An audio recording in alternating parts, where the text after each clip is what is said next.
नीतीश ने अपनी पूरी ज़िंदगी की कमाई जुटाकर ये अपार्टमेंट लिया था कि मैं जब अपना एक घर बनाऊंगा, अपनी एक फैमिली बनाऊंगा, यहाँ हंसी खुशी अपने मॉम डैड के साथ रहूंगा। लेकिन होनी को जो मंजूर नहीं होता वो अचानक से बदल जाता है, कुछ अजीब होने लगता है। जैसा नीतीश के साथ हुआ।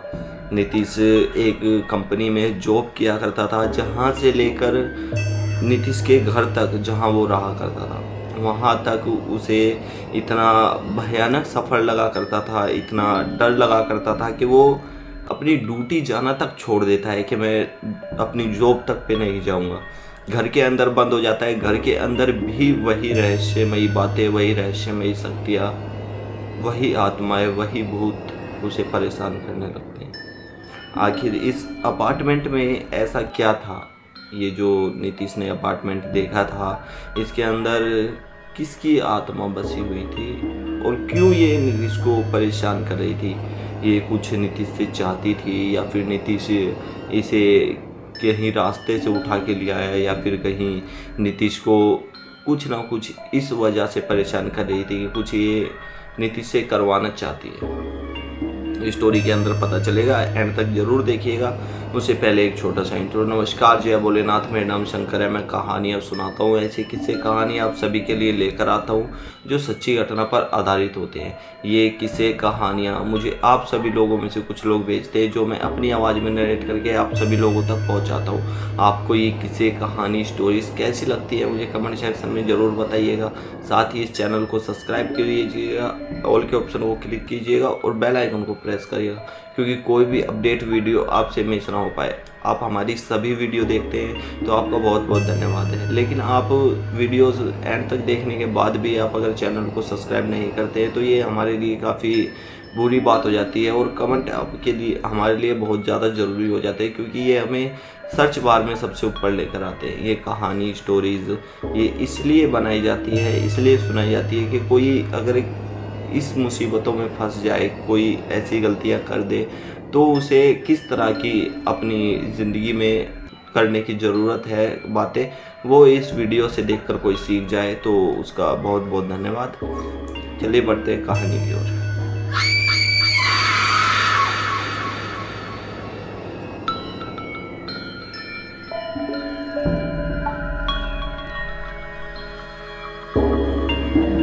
नीतीश दिल्ली के एक बढ़िया इलाके में रहता था, लक्ष्मी नगर।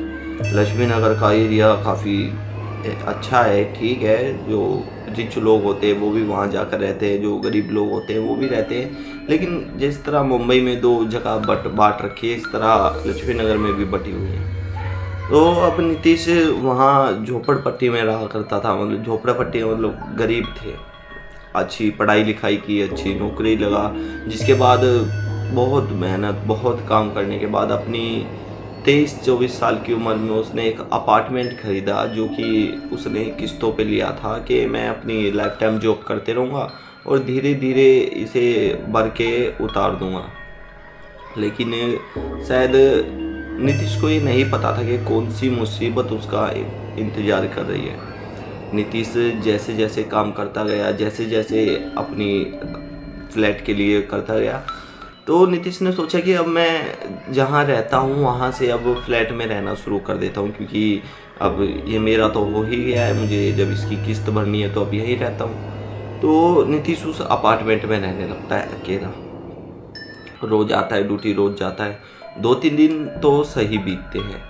तीसरे दिन नीतीश रात के समय पर दब जाता है। जैसे रात को किसी सपने में आपको महसूस होता है ना कि छाती पर कोई बैठा है, इसी तरह का कुछ महसूस होता है और वो सपने के अंदर दब जाता है, परेशान हो जाता है, पसीना पसीना, ठंड के मौसम में पसीना पसीना हो जाता है, एकदम से उठता है, देखता है इधर उधर कोई भी नहीं है।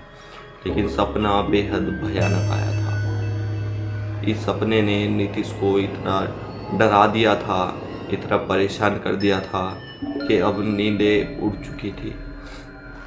नीतीश रात के 3 बजे ही जाग चुका था और उसे नींद अब आ नहीं रही थी किसी भी कीमत पर। नीतीश जागते जागते यही सोच रहा था कि मुझे आज तक ऐसा सपना नहीं आया है, और आज ये कैसा सपना था अजीब सा। कौन है वो और क्यों मेरे पीछे पड़ी है? सपने में उसके पीछे कोई लेडीज़ पड़ी थी, उसकी जान लेना चाहती थी। नीतीश पूरी रात यूँ ही जागता रहता है, 3 बजे से सुबह 6 बजे तक। फिर तैयार वैयार होना शुरू हो जाता है, 8 बजे अपने ऑफिस जाता है, ऑफिस में बैठता है।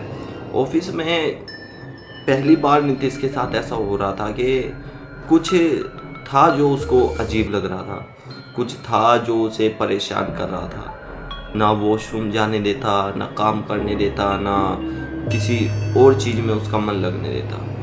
नीतीश ये सोच रहा था कि आखिर ऐसा है क्या जो मुझे परेशान कर रहा है। रोज़ तो दिन अच्छा बीतता है, आज मेरे साथ ये क्या हो रहा है। नीतीश हाफ डे में ही अपने सर को, जो अपना बॉस होता है, उनको कहता है कि मैं घर जाना चाहता हूँ, मेरी थोड़ी तबीयत ठीक नहीं है, मैं क्या घर जा सकता हूँ। बॉस नीतीश को देखकर कहता है कि हाँ तुम जाओ घर, आज तक तो तुमने ऐसा नहीं कहा है, जब आज कह रहे हो तो दिक्कत होगी, जब तो आप चले जाओ। नीतीश घर चला जाता है।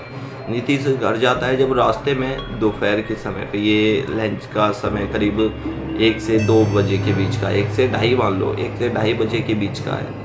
नीतीश को दोपहर के समय में ही कोई परछाई, कोई ऐसी शक्ति जो अनजानी है, अनसुनी है, वो महसूस होने लगती है। नीतीश कैसे ना कैसे करके घर पहुंचता है। अब जो शक्ति उसे महसूस हो रही थी वो उसे अपने अपार्टमेंट में महसूस हो रही है। नीतीश रात भर का जागा हुआ था, वो थोड़ा बहुत कुछ खा के जैसे ही अपने बिस्तर पर लेटता है उसे नींद की झपकी आने लगती है। लेकिन नीतीश को ये साफ महसूस हो रहा था कि कोई उसके सिर के पास खड़ा है।